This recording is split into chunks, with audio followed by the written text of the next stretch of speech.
কোনো কাজই না ছোট না। হ্যাঁ, হঠাৎ আবার বৌদিভাই কাজ নিয়ে কেন পড়লো না? এই দেখো না, আমি বেলুন ফুলাচ্ছি দোকানে বসে বসে।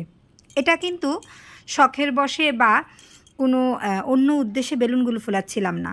এই বেলুনগুলো একটাই ফোলানোর উদ্দেশ্য, আমার হাজব্যান্ডের তো হার্টের প্রবলেম আছে, ও বেলুন ফোলাতে পারে না, আর এত বড় বেলুনগুলো পাম্পার মেশিনেও ফোলানো যায় না। তো দোকানে বিক্রির জন্য কিছু বেলুন আনা হয়েছিল।